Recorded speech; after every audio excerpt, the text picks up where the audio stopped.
Have you ever thought that true spiritual cultivation only happens in the solitude of a monastery? Have you ever felt disqualified from deep spiritual growth because you're raising children, working a job, or navigating the chaos of ordinary life? Welcome back to the channel.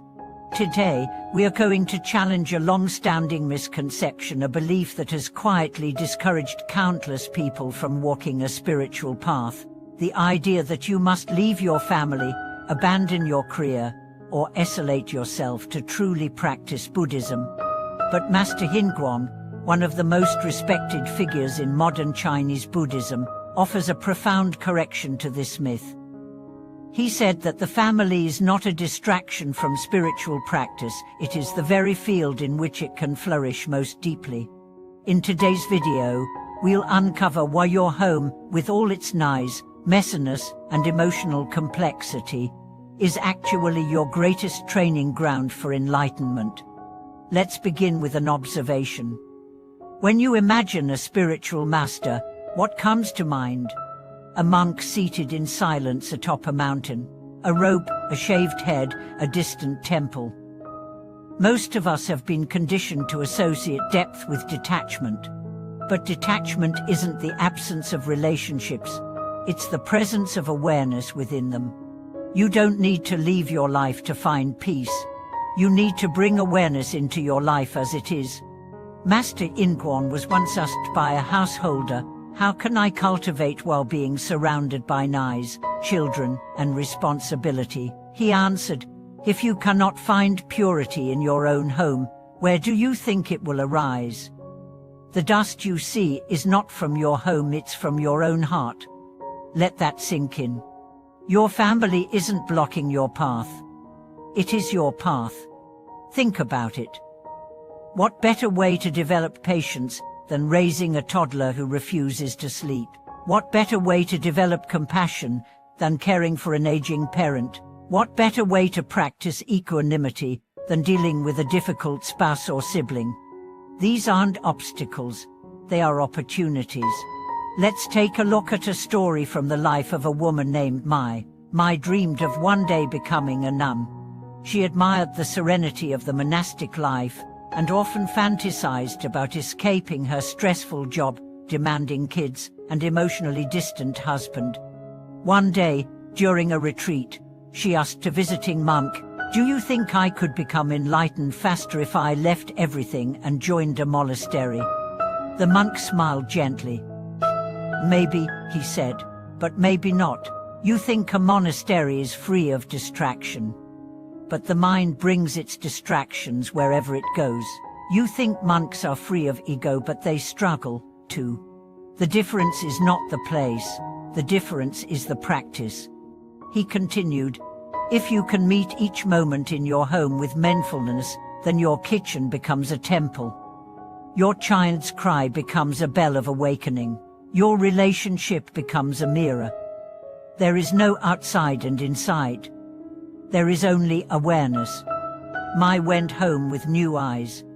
She didn't quit her job. She didn't abandon her family.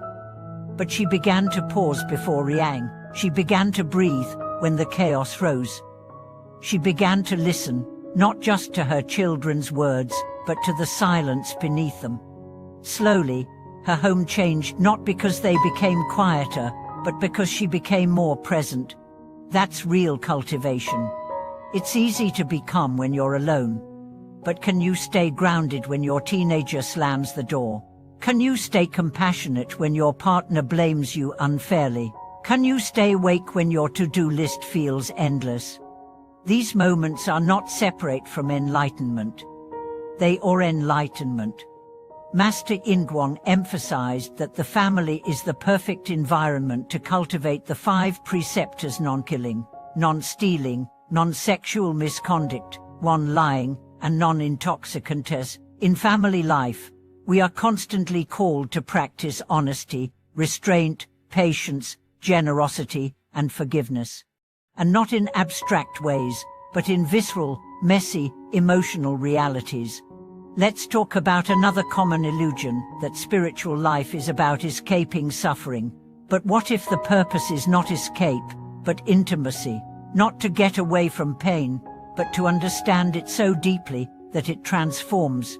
Your partner's criticism is not just nice. It's an invitation to explore your own reactivity. Your child's tantrum is not just an annoyance. It's a chance to practice patience without pride. Your own exhaustion is not a failure. It's a mirror reflecting your limits, your needs, your humanity. Master Yin Guang also warned against chasing spiritual highs while neglecting ethical conduct at home. What good is chanting for hours if you ignore your spouse's emotional needs? What value is there in reading sutras if you shout at your children for interrupting you? The Buddha's path isn't about withdrawal. It's about transformation. And transformation begins exactly where you are. There's a famous Zen saying, before enlightenment, chop wood, carry water. After enlightenment, chop wood, carry water. In modern terms, it might be before awakening, change diapers, do dishes. After awakening, change diapers, do dishes. But with one difference: presence. That's the real jewel of practice. Not what you do, but how you do it. Let's go deeper. Imagine you wake up tomorrow and instead of rushing through the morning routine, you pause. You light incense, even for 30 seconds. You say silently, "May I meet this day with awareness." When your child spills milk, you breathe. When your spouse forgets to say thank you, you breathe again. When irritation arises, you don't suppress it. You observe it. You ask, "What part of me feels unseen?" And then you offer kindness to yourself first, because from that inner kindness flows outward compassion. This is not spiritual bypassing. This is spiritual embodiment. You are not failing because your life is busy.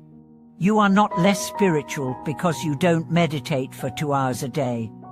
You are not impure because you get angry or feel overwhelmed. You are on the path, right now, and your family is your temple. Every moment you choose awareness over reactivity is a bow to the sacred. Every time you apologize sincerely is a ritual of humility.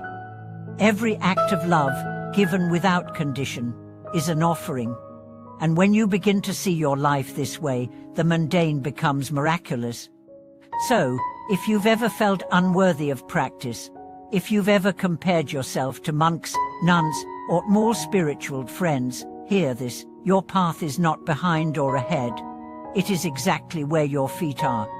Master Yin Guang's wisdom wasn't just about doctrine, it was about integration. He knew that for most people, the family would be the greatest source of joy, suffering, and growth. And she honored that. So must we. You are not alone, you are not behind.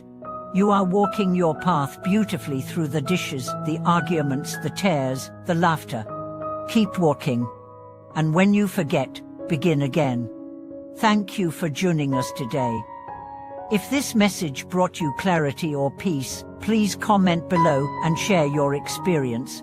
Subscribe to the channel and help us continue to bring ancient wisdom into modern life. Thank you for watching this video.